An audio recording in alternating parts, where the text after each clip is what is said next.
ජනාධිපති අනුර සහෝදරයා ෆේල්. පැහැදිලිව කියනවා ජනාධිපති අනුර සහෝදරයා ෆේල්. වැඩක් කරගන්න බෑ. කයිතන් ආණ්ඩුවක් තියෙන්නේ ඉතින්. දිගින් දිගටම ජනතාව දැන් ඒක තේරුම් අරගෙන ඉන්නකොට ජනතාව මේ පිළිබඳව අදහස් ප්‍රකාශ කරනකොට මාධ්‍ය දුර සමාජවාද දුර මේගොල්ලෝ කරන්නේ ජනතාව බියවත්වන්න උත්සාහ කරනවා. ඔවුන්ගේ සමාජ මත කණ්ඩායම් දාලා ඉතින් අපි කියන්නේ මේවා කරලා මේ ආණ්ඩුව පවත්වාගෙන යන්න බෑ.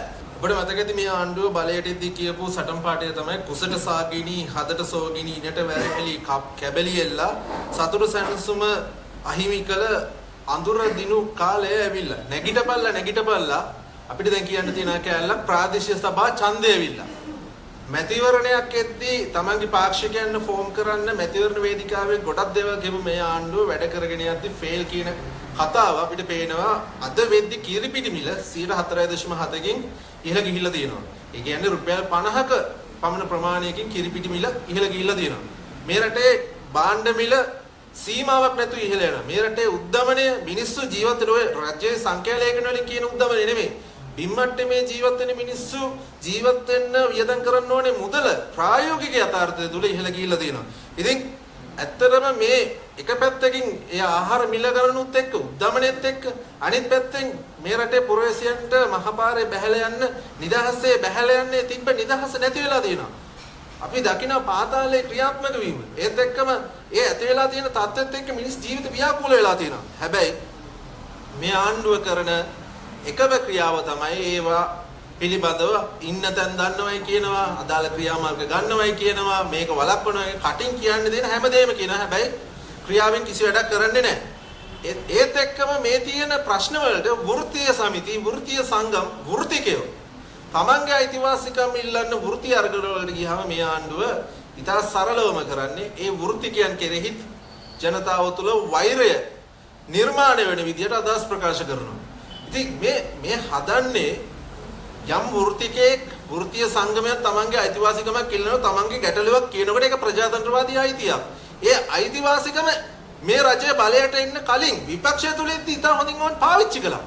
හැබැයි ඒක දැන් මේ ආණ්ඩුව බලයට ආවට පස්සේ වෘත්තිකය පාවිච්චි කරනකොට ජනතාවගේ හිතවල වෛරය නිර්මාණය කරනවා. එතකොට මේක බලපාන්නේ වෘත්තිකයන්ට විතරක් නෙමෙයි. මේ විදිහට ජනතාවගේ සිත් සතන් තුළ වෛරය නිර්මාණය කළාම ඒක සමස්ත සමාජයෙන් බලපානවා. ඉතින් එක පැත්තකින් ඒ කාරණා ටික අධ්‍යාපනයකට ගත්තොත් එහෙම ඔබ දන්නවා ඇති බ්‍රදර් චාල්ස් තෝමස් යොදාගෙන ඉවෙලා අධ්‍යාපන ප්‍රතිසංස්කරණ කරන්න මේ ආණ්ඩුව උත්සාහ කරනවා. ඒත් එක්කම හරිනිලා අසල් දරුවන්ගේ බ්‍රේන් වොෂ් කරන්න, මනස විකෘති කරන්න උත්සාහ කරනවා. හැම තැනකම මේ ආණ්ඩුව පත් වුණාට පස්සේ ප්‍රශ්න තියෙන්නේ. ප්‍රශ්නම තමයි මේ ආණ්ඩුව ආපු දවසෙල්ල මේ සමාජය තුළ ප්‍රශ්න තමයි තියෙන්නේ.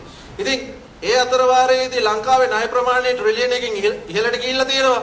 අපිට මතකයි මේ ආණ්ඩුව බලයට එන්න කලින් ඇහුවා ණය ගන්නවා නම් ණය වලින් රටක් දුවන්න මොනකටද ජනාධිපතිවරයෙක් කියලා. මේ විදිය එතකොට ඒත් එක්ක අපිට පේනවා මාර්තු මාසේ පළවෙනි සති දෙක තුල කොච්චර ණය අරන් තියෙනවද මේ ආණ්ඩුව. ණයබර කොච්චර වැඩි වෙලා තියෙනවද ලංකාවේ. ඉතින් මේ කාරණාත් එක්ක මේ රට දවස් ගානේ අකර්මණ්‍ය වෙන තැනකට මේ අනුර කුමාර දිසානායක ජනාධිපතිවරයාගේ ආණ්ඩුව කරගෙන වැඩත් එක්කපත් වෙලා තියෙනවා. ඉතින් ජනාධිපතිවරයා ෆේල් වෙලා තියෙනවා. ජාතික ආරක්ෂාව ෆේල් වෙලා තියෙනවා. අද ඔබ දන්නවේදී ජනාධිපති ආරක්ෂක අංශයට අයත් වාහනයක් තුලින් පුපුරන ද්‍රව්‍ය සමග ජනාධිපති ආරක්ෂක අංශයට අනියුක්ත කරලා තියෙන මට ලැබුණු තොරතුරු අනුව ගුවන් හමුදා සෙබලෙක්ක අත්අඩංගුවට අරගෙන තියෙනවා. ඉතින් මම අහන්නේ මෙහෙම රටකද අපි ජීවත් වෙන්නේ? කොහොම අපේ රටේ ජාතික ආරක්ෂාව? ජාතික ආරක්ෂාවට ප්‍රශ්නයක් තියෙනවා කියන කාරණාව දිගින් දිගට මතු කරපු සිවිල් ක්‍රියාකාරකයෝ විදිහට අපි ආපු කාරණාව. උතුරු නැගෙනහිර අන්තවාදී කල්ලි මේ වෙද්දි හිසෝසෝනේ කියන එක අපි මුලින්ම කිව්වට දැන් මේ වෙද්දි ආණ්ඩුවත් පිළි අරගෙන තියෙනවා. අපි කිව්වා අර්චුනා රාමනාදන්ලට ඕන විදිහට නටන්න දෙන්න එපා. මේ තත්ත්වෙත් එක්ක ඒ පැතිවල විවිධ සිදුවීම් නිර්මාණය වෙන්න පුළුවන්. මේවට අවශ්‍ය නීතිමය ක්‍රියාමාර්ග ගන්න කියලා. මහවිරු සැමරුම් කරන්න දෙන්න එපා. ඒවා නවත්වන්න අවශ්‍ය ක්‍රියාමාර්ග ගන්න කියලා. ජාතික දිනේ දවසේ අපේ ජාතික කොඩිය පල්ලයට දාලා යාපනයේ විශ්වවිද්‍යාලයේ කලිකොඩේ ඔසවනකොට අපි ගිහිල්ලා කිව්වා. තා පෑදෙල ජනාධිපති සංදේශිකම් බාර දුන්නා. මේ තත්ත්වෙට ඉඩ දෙන්න එපා කියලා. හැබැයි ජනාධිපතිවරයා කිසිම දෙයක් දන්නේ නැති බබෙක් විදියට හිටියා. ඒකේ අවසාන ප්‍රතිඵලයේ විදියට අද වෙද්දී කැබිනට් ප්‍රකාශකවරයාට ලැජ්ජ නැතුව ඇවිල්ලා පිළිගන්නලා තියෙනවා උතුරු නැගෙනහිර අන්තවාදී කල්ලි ක්‍රියාත්මක වෙනවා කියන කාරණාව. ඒත් එක්කම දකුණු තුන පාතාලය. දකුණු තුන පාතාල ක්‍රියාවලිය කොච්චර උච්ච වෙලා තියෙනවද කියනවනම් හැමදාම අපි උදේ නැගිටිනකොට අපේ ෆෝන් එකට නිවුස් ඇලර්ට් පහක් ආවොත් පහෙන් එකක් තියෙන්නේ දකුණු අන්තවාදී කල්ලිවල ක්‍රියාත්මක වීමත් එක්ක සිදුවෙච්ච වෙඩි තැබීම්. ඉතින් මේවත් එක්ක මේ රටේ ජනතාව දැන් බියෙන් සැකෙන් ජීවත් වෙන තත්ත්වයක් නිර්මාණය වෙලා තියෙනවා. අර සමහරු නම් කියනවා ඒගොල්ලන්ට පාන්දර 1 2කටත් යන්න පුළුවන් ගෙවල් වල කියලා. මන් දන්නේ නැහැ. දැන් පුළුවන් ද කියන කාරණා අපි අහනවා. මොකද මේ රටේ මිනිස්සු මේ විදියට බයෙන් ජීවත් වුණේ ඔබට මතක නම් 30 අවුරුදු යුද්ධය පැවති කාලවල. හැබැයි 30 අවුරුදු යුද්ධය පැවතිච්ච කාලෙන් පස්සේ නැවතත් මේ දුර්වල ආණ්ඩුවක් ආව නිසා ජාතික ආරක්ෂාවට ප්‍රශ්න ඇති වෙලා අපිට බයෙන් සැකෙන් තමයි ජීවත් වෙන්න වෙලා තියෙන්නේ. ඊට පස්සේ ඊළඟ කාරණාව මේ සියලුම පාතාලයේ දකුණේ පාතාලයේ හිසෝසෝවට පටන් ගත්ත කාල සීමාව බැලුවොත් එහෙම ඒහා ආසන්නතම සිදුවීම තමයි බහාලුම් 323ක් රතු ලේබල් තිබිච්ච බහාලුම් 323ක් වරායෙන් එළියට ආපු කාල සීමාව. ඒ සිදුවීමෙන් පස්සේ තමයි මේ පාතාල ගැටුම් දිගින් දිගටම වර්ධනය වෙලා ඒක උච්චතම අවස්ථාව උත්තරීතර අධිකරණය තුල මනුෂ්‍ය ඝාතන සිදුවෙන තැනට මේවා ඉහළට ගියේ. ඉතින් අපි මේ ආණ්ඩුවෙන් හැමදාම ආපු එක ප්‍රශ්නයක් තියෙනවා. අදත් ඒ ප්‍රශ්නේ ආන්න සිදු වෙලා තියෙනවා. බහාලුම් 323 ඇතුලේ මොනවද තිබුණේ? ජනාධිපතිවරයා අනිත් හැම වාර්තාවම ගෙනල්ලා පාර්ලිමේන්තුවට දාන්න පුළුවන්. එතකොට සමාජගත කරන්න පුළුවන්. හැබැයි මේ බහාලුම් 323 ගැන අද වෙනතුරු ජනාධිපතිවරයා කතා කරන්නේ නැහැ. ඒ මොකද ඒකේ මොනවා හරි දෙයක් ඇති. පොදු ජනතාව විදියට සිවිල් ක්‍රියාකාරකෙකු විදියට අපි විශ්වාස කරනවා බහාලුම් 323 ලිස්ට් එක මේ ආණ්ඩුව එළියට දාන්නේ නැත්තේ බහාලුම් 323 එළියට ආපු භාණ්ඩ අතර මොනවා හරි විශේෂිත භාණ්ඩ ඇති. ඉතින් මේ රටේ මේ විදිහට එක පැත්තකින් පාතාලය අනිත් පැත්තෙන් අන්තවාදය උතුරු නැගෙනහිර පළාත්වල අන්තවාදී හිසෝසෝගෙන එනකොට ලංකාවේ සමස්ත සමාජය දිහා බැලුවම සමස්ත සමාජයේම ප්‍රචණ්ඩකාරී තත්වයකට මේ විදි ගමන් කරමින් ඉන්නවා. අද අපි දැක්කා සින්දු කියන ආදරණීය සහෝදරයෙක්ගේ වාහනේ ගිනි තියලා තියෙනවා. ඊට පෙර අපි දැක්ක සංගීත සංදර්ශනවල ඉතා ප්‍රචණ්ඩකාරී විදිහට හැසිරෙන තරුණ තරුණියෝ. ඒ කියන්නේ මේ තරුණ තරුණියන්ගේ හිතවල මේ වෙත තියෙන නොසන්සුන්තාවයක්. තරුණ අසහනයක් තියෙන්නේ. තරුණය සතුටෙන් නෙමෙයි ජීවත් වෙන්නේ. ඉතින් දිගින් දිගට මේ ආණ්ඩුව කරන දේවල් වලින් තරුණයන්ගේ තියෙන අසහනය වර්ධනය වීම කුමන තැනකින් නවතිනද කියන කාරණාව ඉතින් අපිට හිතන්න වෙනවා. ඊට පස්සේ ඊළඟ කාරණාව තමයි අපේ රටේ තියෙන හැම දෙයකදීම මේ ආණ්ඩුව ඇවිල්ලා කියන කාරණා තමයි ඒක අපිට කරන්න පුළුවන්. ඒගොල්ලෝ ඒව කලේ නේ අපි තමයි වැඩේ කරන්නේ. අපි තමයි සියලු දේවල් බාර අරගෙන කරන්නේ. උදාහරණයක් විදියට කිව්වොත් එහෙම අද වෙනතුරු සෙව්වන්දියව අත්අඩංගුවට ගන්න බැරි වෙලා තියෙන අපරාධය සිදු වෙලා දවස් කීයක් ගිහිල්ලාද? අද වෙනතුරු දේශබන්දු පොලිස්පති දේශබන්දු අත්අඩංගුවට ගන්න ලංකා පොලිසියට නොහැකි වෙලා තියෙනවා. ප්‍රසන්න රණවීර තාම නැහැ. මාලිමාවට කඩේ ගියපු ටියුෂන් ගුරුවරයා තාම නැහැ. ඉතින් මම අහන්නේ මේ රටේ ජාතික ආරක්ෂාව බිඳ වැටලා නැත්තම් මේ රටේ තියෙන තොරතුරු වාර්තා වීම තොරතුරු මත ක්‍රියාත්මක කරන ඒ ආරක්ෂක අංශවල ඒ හැකියාව බිඳ වැටලා නැත්නම් මේගොල්ලෝ කොහොමද නිදහසේ ඉන්නේ? හැබැයි මේවා ගැන ඇහුවාම මේවා ගැන මාධ්‍යවේදීන් ඇහුවාම කියන අපි ගාව තොරතුරු තියෙනවා. ආරක්ෂාව බාර නියෝජ්‍ය අමාත්‍යවරයා හරි උජාරෝඩේ කියන අපි ගාව තොරතුරු තියෙනවා. ඒගොල්ලන් අවශ්‍ය වෙලාවට අත්තරකට අවශ්‍ය වෙලාව මොකද්ද? තොරතුරු තියෙනවා නම් ඒ අත්තරකට ගන්න නැත්තේ. තොරතුරුත් නැහැ. මේගොල්ලන්ට අත්තරකට ගන්න හැකියාවකුත් නැහැ. මේගොල්ලන්ට තොරතුරු ලබා දෙන ජාලය මේ විදි බිඳ වැටලා නිසා මෙයාලට මේ කිසිම දෙයක් ගැන ක්‍රියාමාර්ග ගැනීමේ හැකියාවක් නැහැ. ජාතික ආරක්ෂාව බෙද වැටෙනට පස්සේ මේ මිනිස්සු අතර තියෙන විශ්වාසය බෙද වැටෙනට පස්සේ එතනින් එහාට අපේ රට සංවර්ධනය වෙන්නේ කොහමද? මේ රටට අපි හිතමු සංචාරක එනවා කියලා. සමාජය ආරක්ෂිත නැත්නම් මේ රටට සංචාරකයන් නැහැ, ආයෝජකයන් එන්නේ නැහැ. මේ රටේ ආර්ථිකය බිඳ වැටෙනවා. අපි ඔක දිගින් දිගටම කිව්වා මේ ආණ්ඩුව අපිට කිව්වේ නෑ අපි ඒක බලා ගන්න සමාජ ක්‍රියාකාරකයෝ සිවිල් ක්‍රියාකාරකයෝ ඕගොල්ලෝ ඒවට කලබල වෙන්න ඕනේ නැහැ. මේක මේ අපි මේ පුරුදු වෙන්න කරන වැඩක් නෙමෙයි. හැබැයි ඉතින් අපිට පේනවා අර ඩෙස්ක් පුටු අරන් ඇවිල්ලා වෙලා ජාතික ආරක්ෂාව උගන්වනවා කියපු අයද හැංගිලා. අපි කියන ඒගොල්ලන්ට ඉස්සරහට ඇවිල්ලා ඒගොල්ලෝ මතිවරණ වේදිකාව කියපු දේවල් කරන්න කියලා. සහ පාස්කු ප්‍රහාරය පාස්කු යුක්තිය නැහැ කියන එක කාදිනල්තුමාම කියන. ඉතින් ඒක ගැනම වැඩි කතා කරන්න යන්නේ නැහැ. මොකද කාදිනල්තුමා මේ ආණ්ඩුව ගේන්න ලොකු කැම්පේන් කරලා තිබ්බ හැමෝටම බැනලෙ වෙලා මේ ආණ්ඩුව තමයි ඉෂ්ට දේවතාව මේ ආණ්ඩුවෙන් තමයි පාස්කු ප්‍රහාරයට යුක්තියට වෙන්නේ කියලා. දැන් පාස්කු ප්‍රහාරයට යුක්තියට වෙන්නේ නැහැ කියලා කාදිනල්තුමාටම කියන තත්ත්වෙට මේ ආණ්ඩුව වැටලා දෙනවා. ඉතින් කාදිනල්තුමාගේ චරිත සාධකයේ මම හිතන්නේ මේ ආණ්ඩුව දෙදර යන්න ලොකුම හේතුවක් වෙයි. අනිත් දේ තමයි දැන් සාමාන්‍ය ආණ්ඩුව බලයට ආවම හැම ආණ්ඩුවක්ම තියෙන කාරණාවක් කියනවා අපිට නීති ගේන්න බලයක් නැහැ. තියෙන නීති මත තමයි අපි ක්‍රියාත්මක වෙන්නේ. එතකොට මේ නීති මත ක්‍රියාත්මක වෙනකොට යම් යම් දුබලතා ඇති වෙන්න පුළුවන්. හැබැයි මේ ආණ්ඩුවට 3/2 බහුතරයක් දීලා තියෙනවා. ඒත් එක්කම රටේ ජනාධිපති විධායක බලතල දීලා තියෙනවා. එතකොට හැබැයි කිසිම අලුත් නීතියක් ගේන්න මේකෙන් සූදානමක්වත් නැහැ. මේගොල්ලෝ වැඩක් කරන්න දන්නේ නැහැ. අපි එදා පැහැදිලිව කිව්වා පොල්ලෙලිය වෙන්න එපා පාර්ලිමේන්තුවට. අපි කිව්වා පාවෙන මිනිස්සු වෙන්න එපා පාර්ලිමේන්තුවට. අපි කිව්වා එදා පැහැදිලිවම පොඩ්ඩක් හරි අත්දැකීමක් තියෙන මිනිස්සු අඩුම ගානේ ප්‍රාදේශීය සභාවවත් හිටපු මිනිස්සු ටික පාර්ලිමේන්තුවට එවන්න කියලා. හැබැයි ජනතාව අපිට කන් දුන්නේ නැහැ ඒ මොහොතේ රැල්ලට ගියා මේක. ඉතින් ඒ රැල්ලේ ප්‍රතිඵල තමයි මේ විදිය ඇවිල්ලා තියෙන්නේ. හිටපු ජනාධිපතිවරුන්ගේ බලතල කප්පාදු කරනවා කිව්වා. ඒත් එක්කම අර මේ 9 ප්‍රහාරයේදී මේ වන්දිගත් අයගේ වන්දි වලට අවශ්‍ය නීතිමය ක්‍රියාමාර්ග ගන්නවයි කිව්වා. මුදල් කළමනාකරණය කරනවායි කිව්වට මේගොල්ලෝ මුදල් කළමනාකරණය කළාට ඒ මුදල් වල ක්‍රියාත්මක කිසිම ව්‍යාපෘතියක් ලංකාව ක්‍රියාත්මක වෙන්නේ නැහැ.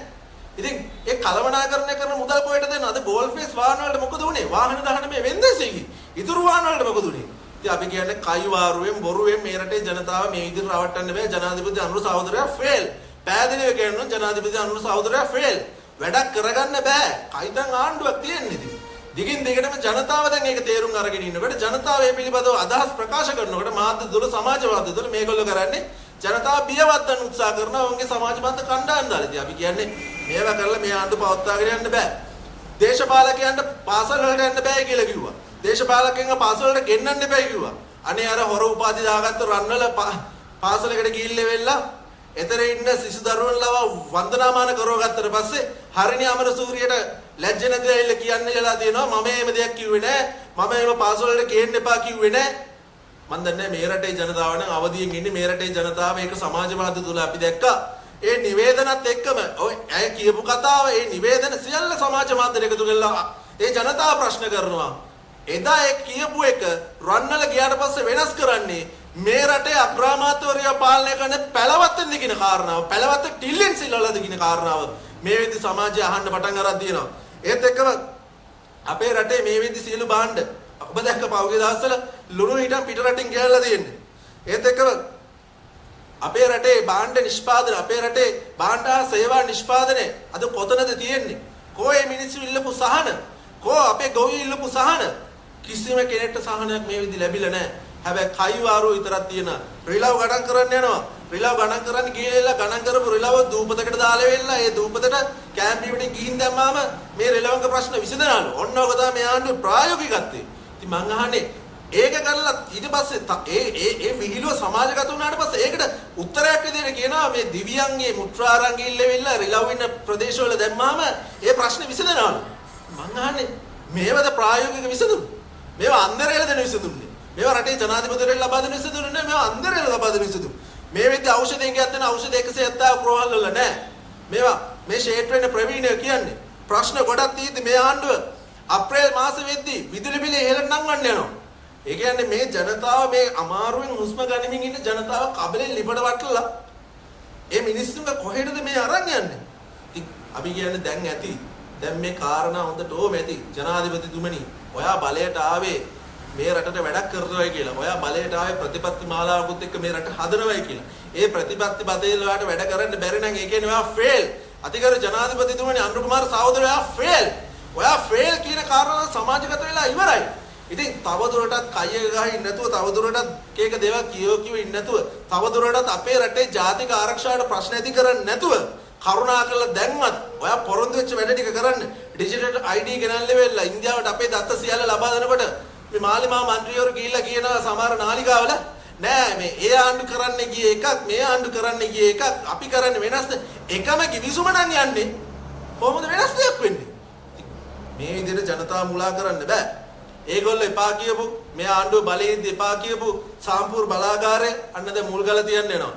විදුලි බලාගාර වලට විරුද්ධයි කියලා ඒගොල්ලොම උද්ඝෝෂණය කරලා ඒගොල්ලෝ මහජන කැළඹීම් කරලා සමහර තැන්වල මොකද ලොකු සිදුරු තියනවායි කියලා මහජන කැළඹීම් කරලා මේ රටේ සංවාදන ව්‍යාපෘති සියල්ල ඇන හිටින තත්ත්වයට වැඩ කරපු මේ ආණ්ඩුව අදානි සමාගම ඉස්සරහ දන නමනවා විතරක් නෙමෙයි දැන් මෝදි එනවායි කියපු ගමන් මෝදිට මේ රටේ ඉතුරු වෙලා තියෙන තෙල් සම්පත් ටික මේ රටේ ඉතුරු වෙලා තියෙන දැනට විකුරලා නැතුව ඉතුරු වෙලා තියෙන සම්පත් ටිකත් එයාට ලබා දෙන්න තව උත්සාහ කරන්නේ. ලැජ්ජ නැතුව මේ ආණ්ඩුව දැන් කියනවා තැපැල් කාර්යාලවල හෝටල් ආරම්භ කරනවලු. නුවරඑළිය තැපැල් කාර්යාලයේ හෝටලයක් ආරම්භ කරන අවශ්‍ය කටයුතු දැනුත් කරලාලු දින්. මං අහන්නේ කොහොමද මෙයාලා මේවා කියන්නේ? මෙයාලා විපක්ෂී ඉන්නකොට මෙයාලා ඒවා හරි නෑ ඒවා විරුද්ධයි. ජනතාව පෙළබවල වර්ජන කරලා අපිට මතකනේ ඒවා. අපි මැරලි ඉපදිච්ච ජනතාව නෙමෙයිනේ. හැබැයි අත ලැජ්ජ නැතුව රෙදි අදගෙන ඒව සාධාරණීකරණය කරනවා. ඉතින් ඕනෑම ආණ්ඩුවක් ජනතාවගේ ප්‍රතිචාරات එක්ක ජනතාවගේ ජනප්‍රියත්වය බැහැගෙන යද්දී අපිට සමාජය තුළ දක්නට ලැබෙන දේවල් තමයි මර්ධනය. ඒත් එක්ක වෘත්තීය සමිති අරගල. අද අපි දකිනවා පොලිසිය මැදිහත් වෙලා ඇවිල්ලා සමාජයේ පීඩාවට පත්වෙච්ච පාර්ශවයන් ඇවිල්ලා තමන්ගේ දුක පාර්ලිමේන්තුව ඉදිරියේ ප්‍රකාශ කරනකොට ඒක වළක්වන්න කියලා උත්තරීතර අධිකරණය හරහා ඒ අදාළ නියෝග ලබා ගන්නවා. අපි මේ ආණ්ඩුවට කියන්න ඕනේ මර්ධනය කරලා මේ ඉන්න දරුවන්ගේ මේ ඉන්න ජනතාවගේ තියෙන ප්‍රශ්න යට ගහලා ඕගොල්ලන්ට මේ ආණ්ඩුව කරගෙන යන්න බෑ. අනිවාර්යෙන් ඔය මර්ධනයට විරුද්ධව මේ රටේ ජනතාව නැගීනවා විතරක් නෙමෙයි අවශ්‍ය මොහොතකදී මේ රටේ ජනතාව වෙනුවෙන් මේ ආණ්ඩුවේ මර්ධනයට විරුද්ධව සිවිල් ක්‍රියාකාරකයෝ සමාජ ක්‍රියාකාරකයෝ විදිහට අපි සටන් වදින ඉදිරියට එනවා කියන කාරණාවත් අවසාන වශයෙන් අවධාරණය කරන්න කැමතියි.